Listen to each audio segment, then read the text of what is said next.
നിങ്ങളുടെ favourite shows ഇനി ഒരിക്കലും മിസ്സാവില്ല. ഇപ്പോൾ C5 കാണും നിങ്ങളുടെ ഫേവറേറ്റ് ഷോസ് തികച്ചും സൗജന്യമായി. അക്കാര്യം സാവിത്രി പറയുന്ന 100% ശരിയാ. ഏത് കാര്യമാ ഞാൻ പറഞ്ഞിട്ട് ശരിയാകാതിരുന്നിട്ടുള്ളത്?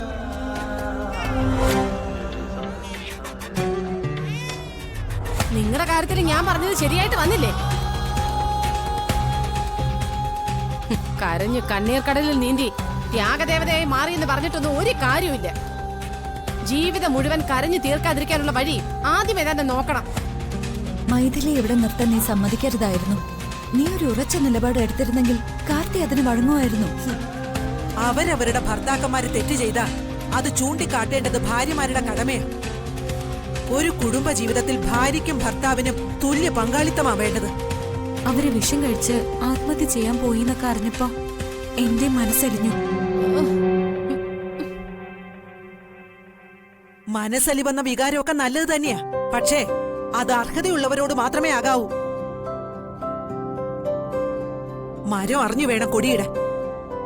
കൊല്ലാൻ വരുന്ന കടുവയുടെ മുന്നിൽ മനസ്സലിവോടെ നിന്നാൽ എന്താ സംഭവിക്കുക? കടുവ കടിച്ചു തിന്നും. മൈഥിലി ഈ കുടുംബത്തോടും കാർത്തിയോടും എന്തിന് മോളോടും കാണിച്ച ചതിയുടെ വേദനയൊന്നും ആർക്കും മറക്കാറായിട്ടില്ല. അത് തീരും മുമ്പേ സിമ്പതി എന്നും പറഞ്ഞ് അവളെ വീട്ടിൽ വിളിച്ചു കയറ്റിയാൽ അത് ആരംഗീകരിക്കും? ഞാൻ മൈഥിലി അല്ലല്ലോ അമ്മാവ വിശ്വസിക്കുന്നേ, എന്റെ ഭർത്താവിനെയല്ലേ.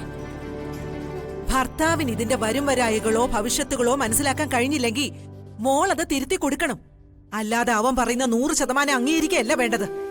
അവളോടെന്തിനാ സഹതാപം? അതാ ഞാനും ചോദിക്കുന്നത്. അവള് വിഷം കഴിച്ച് ചാവാൻ നോക്കിയതൊക്കെ അവളുടെ തട്ടിപ്പാ.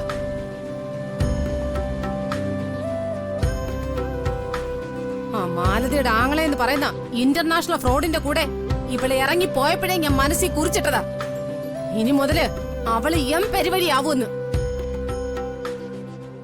അതെന്താ സാവിത്രി പെരുവഴി? മൈഥിലി പെരുവഴി.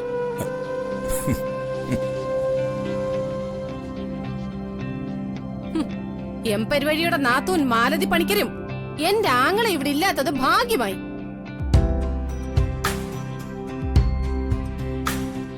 എന്റെ ആങ്ങളെ പോയി ഈ അലവരാതി കുടുംബത്തിൽ നിന്നാണല്ലോ ദൈവമേ കല്യാണം കഴിച്ചത്.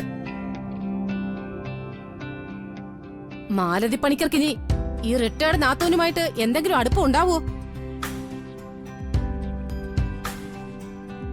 ദൈവമേ, ഇനി ഇത് ജഗദീഷ് അറിഞ്ഞുള്ള ബഹളം ചെറുതൊന്നും ആവില്ലല്ലോ.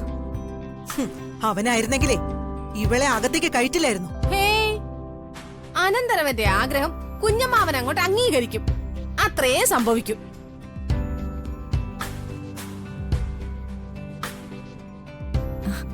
എന്തായാലും എല്ലാവരും വന്നൊന്ന് ആഹാരം കഴിക്ക്. ഓ, ഇനി എന്തിനാ ആഹാരം മോളെ? വയറും മനസ്സ് സമൃദ്ധമായിട്ട് നിറഞ്ഞു. അങ്ങനെയൊന്നും പറഞ്ഞാ പറ്റില്ല. അച്ഛനും അമ്മയും എന്തായാലും ആഹാരം കഴിക്കണം. മരുന്ന് കഴിക്കുന്നവരാ, ആഹാരം കഴിച്ചേ പറ്റൂ. മോളെ, നീ സങ്കടപ്പെടണ്ട.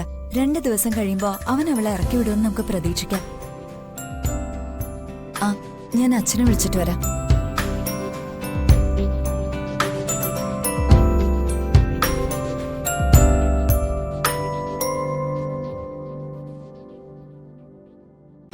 ഡൗൺലോഡ് ചെയ്യൂ C5 ആപ്പ്. കാണൂ എല്ലാ എപ്പിസോഡുകളും സൗജന്യമായി.